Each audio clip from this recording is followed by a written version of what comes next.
Gond art के बारे में आपको बता रहा हूँ। मध्य प्रदेश की आर्ट है और गोंड आदिवासी क्षेत्र के जो लोग हैं वहाँ से इस आर्ट का उत्थान हुआ और देश विदेश में इस आर्ट ने नाम कमाया। अलग ही विशेषता है इस आर्ट की कि एक बारहसिंगा बनाया, उसके जो सींग है उसको पेड़ का रूप दे दिया। इसी तरह पक्षी बनाए, पक्षियों की पूंछ बनाई तो उस पूंछ को पेड़ का रूप दे दिया। और पेड़ भी देखो किस तरह से इन्होंने बनाया है। थोड़ा मैं आपको करके दिखा रहा हूँ कि किस तरह से इसकी लाइनिंग की जाती है।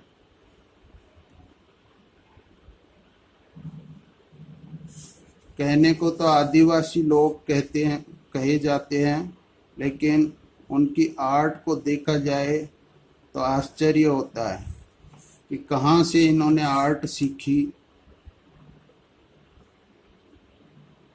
और देखो इस आर्ट में जो लाइनिंग वर्क है वो इस तरह से किया गया है।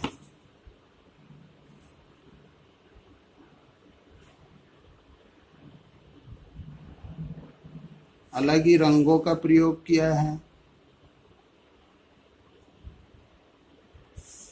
जो भी एनिमल बनाया उसके शरीर को अलग ही रंग दे दिए, दो तीन रंगों से उसके शरीर को भर दिया उसमें। उसके बाद में लाइनिंग वर्क किया। अब जैसे ये लाइनिंग किया, इसके बाद में इसके अंदर भी लाइनिंग वर्क किया हुआ है इस तरह से। ये डिजाइनिंग हर जगह मिलेगी इस आर्ट में।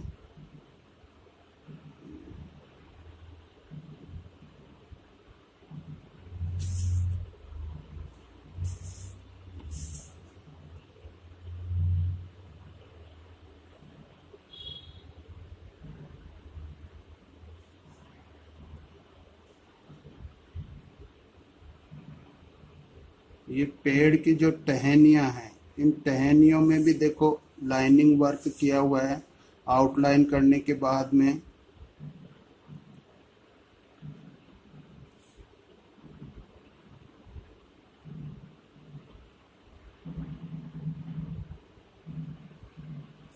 इस तरह से। अब जैसे ये मैंने चिड़िया बनाई है, इस चिड़िया को भी उन्होंने उसके शरीर में डिजाइनिंग करके अलग ही रूप दे दिया, पंखों में अलग रूप दे दिया। कलर करने की बात आती है तो इसके शरीर में अलग कलर किया हुआ है और पंखों में अलग कलर किया हुआ है। उसके बाद में डिजाइन की हुई है, वो मैं करके दिखा रहा हूँ आपको।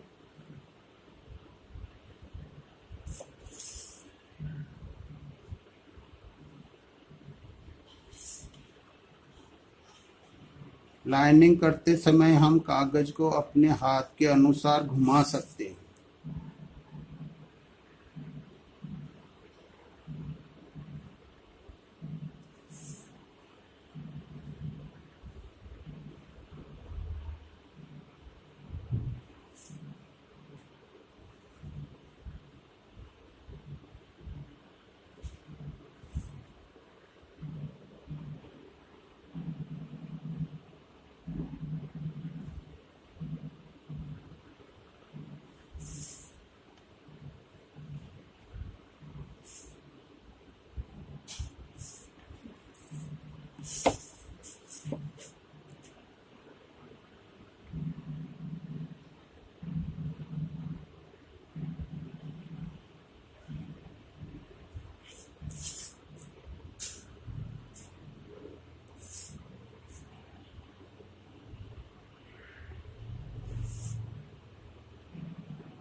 अब इसमें डिजाइन बनाई है, जैसे इस चिड़िया में बनाया है वैसे ही।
पंखों में अलग ही डिजाइन की है।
पोस्टर कलर भी यूज कर सकते हैं और एक्रेलिक कलर से भी कपड़े पर भी बनाई जा सकती है। ये इस तरह से चिड़िया बनाई गोंड आर्ट में, और इस तरह से ये, और ये 12 सिंगा, इसमें भी लाइनिंग वर्क कर सकते हैं। और यदि ज़रूरत नहीं है, आप नहीं सोचते हैं कि नहीं इतना ही अच्छा, तो इतना भी रख सकते हैं। Okay, thank you.